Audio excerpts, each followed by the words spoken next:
All right, the headline in the forecast is the warm-up coming. So I want to start there. Look at your 7-day forecast for the inland microclimates. You've been in the mid-70s here for like pretty much the last week. So tomorrow is the day when you step back across a boundary, and you're pretty much going to be doing average. Mid-80s, maybe some upper 80s. Some of these will be near 90, particularly places like Antioch and Concord by the time we get to, say, maybe Friday of this coming week. So we're about to start warming up inland. However, if you are in the bay, you're not really going to notice much change here at all. And one of the things that we've been talking about that has been a climate statistic of interest lately is the fact that San Francisco is currently experiencing its coldest summer in quite some time. And by the statistic for the official weather station, which goes back to 1875, this is the coldest summer so far since 1982. You're looking at every summer on here from 1875 until this one, which is not complete, by the way, but there's 2025's line.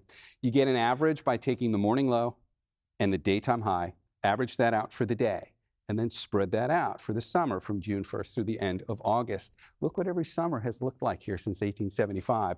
What's standing out about this summer so far right here, that's at about, say, 75, I believe it's 75, 76 degrees or so. You got to go all the way back to 1982 to find one technically that's cooler. We've had a few others here in 2012 and 1990 that were pretty close to this one, or just about as cool. But clearly, 1982 holds the mark. And then before that, this is really why I wanted you to see this. I'm going to get out of the way. Take a look at every summer going back to 1875, before 1982. They were all notably cooler than this. So it was almost like the climate for San Francisco walked through a door in the early 80s, and generally it's been notably warmer than we used to be. But really, that's just such a telling image. This summer, though, is outdoing most of them, if not all of them, since 1982, although it is fairly close for a couple of them.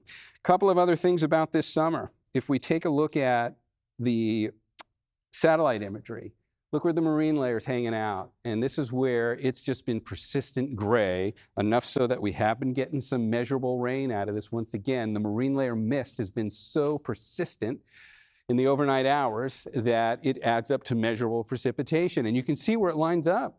Look at the places where you could measure precipitation over the last 24 hours. Get the wide view on the map. You don't see that anywhere else as you look high across the entire bay. Nobody else is doing this.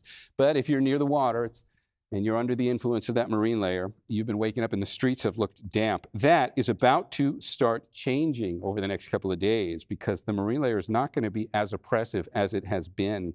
There's one other aspect that has made this summer pretty interesting in general in terms of how cool we've been, because it isn't just San Francisco.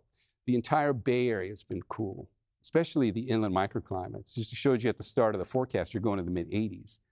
You've been in the mid-70s for like a week. Everybody's experiencing this. The Pacific has been locked in a pattern this summer, which has been helping to accomplish this for us. Big center of high pressure has been parked out here. It's supposed to move around a bit, change positions, come over us directly, go far enough that way that a center from high pressure from the desert southwest can build over us. We're supposed to get some variety. We haven't this summer. It's been locked in like that, pretty much that same spot. And as a result, when it's there, we're sitting on this edge of it where we've just had constant northwest winds flowing down the coast of California. That means we're moving all the water away at the surface, and that's allowing cold water to come up and take its place.